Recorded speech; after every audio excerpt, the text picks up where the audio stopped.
na kailangan alalahanin. Ngayon ito na yung pumapasok yung sinasabi nating combo o parisan mo, yung Divine Judgment ng Burst. So, long as may mahanap talaga dito itong sina Boxy the King o meron talagang magpapadilim na MP the King.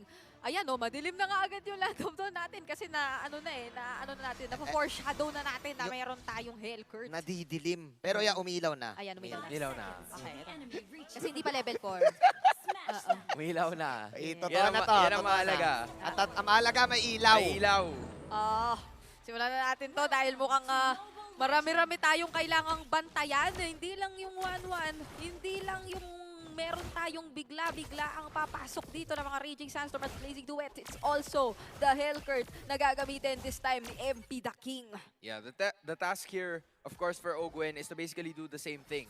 Like, kailangan niya lang hanapin kung saan manggagaling ito si MP the King, disrupt the rotations as much as possible, ayos lang kung mangalahati yung buhay niya just like game number 1 as long as maalagaan niya si Super Marco and itong si Few. Super Marco currently having a little bit of a hard time kasi kailangan niya talaga na makapag-escape, but Kusei is maximizing yung potential na meron siya using those Tiger Paces para mas mabilis siyang makaikot at mabilis siyang makadish out ng damage. Kasi kung titignan mo, naka-Master Assassin din kasi si Kusei. So mas makate yung damage niya pag mag-isa lang yung kalaban, and that is what he's using para makuha yung advantage in the early moments ng ating laro. Tsaka nag-inspire din kasi siya nun eh. So lugi talaga sa sabayan si Super Marco.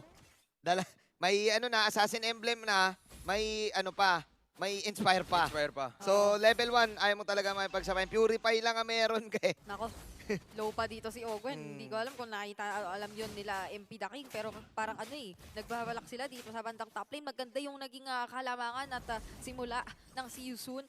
What we would typically expect naman from this team, kasi ito talaga yung kanilang specialty at yung mga first blood, bukod pa dun sa mga early game talaga na laruan. Pero to talaga, medyo challenging na laning phase para kay Super Marco, definitely. So, kailangan dito na pumasok yung mga nakikita nating mga macro na sagutan o AP friend kung paano iti-trade nila itong mga ganitong sitwasyon. And in addition, posible mo ring makita yung steel leg plates na binuild kaagad ni Kusei. So hindi makakapag-dish out ng damage kaagad itong si Super Marco in the early moments. Pero ngayon, speaking of which, early. Oh, grabe. Setup is real.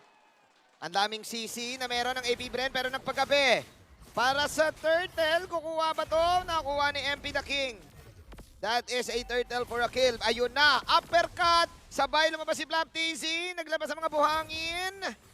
Patay ang hangin. Patay ang hangin. Umabot eh. Kamuntikan daw. Kamuntikan, nilalaban pa nila si Boxy. Hindi pa pala tapos. May end credits pa. And credits lagi na hindi nawawala, and that is gonna be another kill going on to the hands of AP Bren. Penalty zone. Penalty zone, pero tumakbo si Ay! KLTC. Ay, nandoon si Tolongkes One. Nagkumampo babanat. Sinong nakakuha ng purple? Nanakaw! Naku, Walang purple si Kuya MP! parang replay ito ng Game 1. Hindi na naman siya pinagbigyan at tinalunan si Sorry I'm Felix.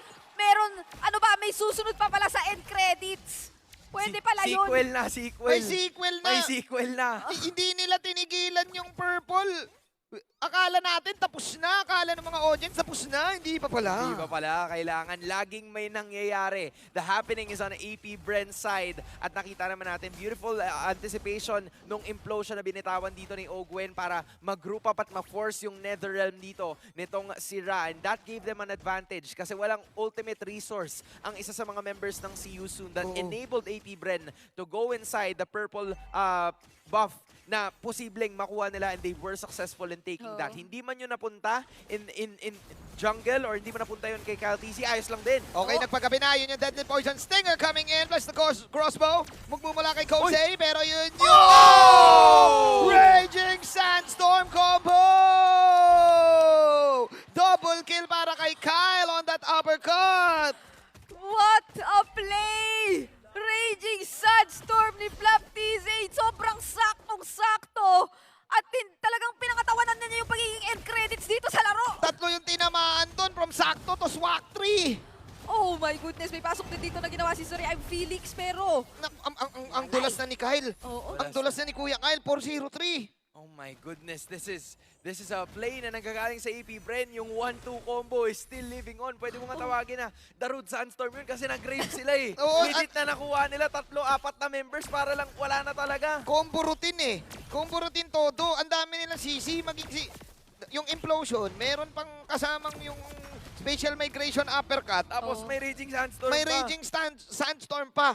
Look at this, AP Bren now on a snowball. Another snowball game para kay Kyle TZ. At kung hindi lang tayo talaga doon titingin, maging yung sides, sobrang naubos o yata nasulit yung mga energy shields. So, yung mga napapansin natin o sobrang tinitignan kanina na talagang binababaran o nagsistay lang sila Ayun. dito sa gold lane, nagawa pang pakinabangan ng AP Bren.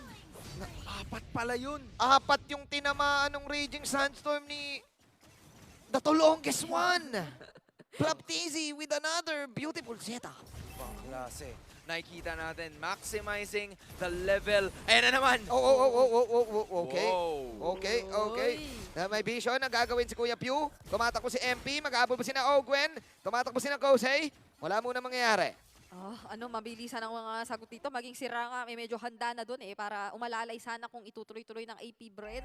Pero tansyado naman talaga nila yung mga ginagawa kanina pa. Nakakagulat isipin na ang dami mong pwedeng i-follow up dito sa implosion na ginagawa ni Master Ogwen magmula pa kanina. Kung hindi yung sayaw-sayaw na gagawin ni Flap TZ kapag siya yung kasama, it's the spatial migration, it's the star shatter mula kay Few. So, basta makita mo na si Ogwen dito, parang mag-aalangan ka na talaga kung ikaw yung si Yusun eh. Oo. At kung tutusin nga, hindi pa nakakabuo ng unang build si Kyle TZ. As in, sinapsoy niya talaga ng todo. Mixing up with Dreadnought Armor. At yan pala yung dahilan nun.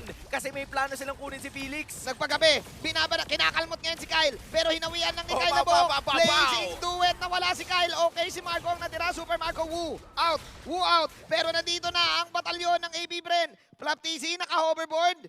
Binabantayan si Boxy the King. Babanatan niya ba? Hindi. Wala mo na mangyari. Bantay-bantay lang. Nakita naman na natin yung naging palitan doon sa top lane na ang kunat-kunat na rin naman ni Kyle TZ kung tutuusin. Hindi siya agad-agad na patubaw na burst down with the Deadly Stingers, probably also because of the fact na naka-tank or semi-tank build naman din siya using this Guinevere. So, isa yun sa mga parang pinakamalaking indicators din na nasa kalamangan na talaga ang AP Bren. Kasi Oo. hindi na natatakot ngayon sina Kyle TZ kahit na siya pa yung mauna at itutuloy-tuloy pa nga yata nila yung mga gusto nilang objectives na kuhain. Although that's like shutdown gold na napunta sa kanila. Pero as I say that, Okay, tingnan natin. Susubok sila ngayon. Nagpagabi na si MP the King. It's time! Pero na-super stun siya dito. Takbo si MP the King. Deadly Poison Stinger out si Flap TZ. May iwan lumuod na si The Flapping. Flap TZ tumatakbo. At doon ayari si Kuya Flap. That was definitely a win para sa side ng See You Soon. Nice counter. Go mula kay na MP the King. shutdown gold after shutdown gold na nakukuha ng See You Soon. Una ay si Kyle TZ doon sa field initiation na nagkaroon sila sa may bandang top lane. Next ay itong si Flap TZ. So AP Bren, yes, they're leading as of the moment, pero they can't give those kills to the best heroes possible. Lalo na si Kosei yung nakakuha ng kill na yon. And from 1,000 gold lead na hawak kanina ni Super Marco, 400 na lang ang kailangan habulin nitong si Kosei for him to be able to dish out the damage. And you can't give the mid-game opportunity kay Kosei kasi it's gonna cause some problems, lalo na yung crossbow of Tang. There's Oo. not a lot of good Oy. counters, pero damage output pa rin. Aray. Ma-damage pa rin. Sinay ko ball. Oh! Kyle TZ, Kylen and Propylen. Hindi basta-basta makapag-dash out si MP the King doon sa bottom side. Ay, kahit nagpadilim, wala na talaga eh. Try Siguro tutuloy na dun nila. Sinandwich na, tinuloy-tuloy na nga rin dito nila Kyle TZ. Kung kaya na talagang makabasag ng inhibitor turret kahit 8 minutes pa lang, parang ang AP Bren igagawin talaga nila. Pero hindi naman mangyayari, nandoon pa yung blessing ng ating torre. Pero still, talagang nalimitahan na ng sobra ngayon yung mapa ng See You Soon. Kahit na sila pa yung may mga hawak-hawak na mga padilim, ganun. This is the same dilemma na meron si Baxi. Same dilemma as game number 1 kung saan hindi niya alam kung saan siya pupwesto kasi lagi siya nakikita pero ngayon conceal. Ayun na naman. Gagamitin na rin. Ogwen decides to back away. At that is another wasted resource na nanggaling sa side ng See You Soon and wala silang conceal. Na ngayon, sinisimula na ng AP Bren yung Lord. Yeah, tingnan natin. MP the King has the Halberg. See you soon. Oh, hinahanap nila si Owen. Si Owen ngayon kanilang main target. Dark Knight Force nilabas na naman. Pero nagkatabi-tabi na sila. At yun na nga, paglipad ni Kosei is the way. Bumabanat kay Flap TZ. But Flap TZ, stand guard lang muna. Isa lang ang mawawala. Si Owen, i-go ba to ng side ng AP Bren? See you soon. Trying to back off. Reset muna sa Lord. Medyo alanganin yata yun. Ay! Na natin yung implosion na burn na. Tapos hindi naman na-force yung Nether Realm dito ng See You Soon. At nawalan pa ng isang miyembro ang AP Bren, which is etong ang si Ogwen na yung setup potential nila. Though mabilis pa naman yung death timers natin. So, ayan, nakabalik na nga si Ogwen sa Land of Dawn at posibleng sumunod na nga siya. Maganda pa rin ang naging pag-reset doon ng AP Bren. Hindi na tuloy-tuloy yun ng See You Soon. Kahit papaano ay nakokontrol pa rin naman nila itong objective na ito. At makakahabol ulit etong si Master Ogwen. But look at AP Bren. Sila pa yung nag-lord dito.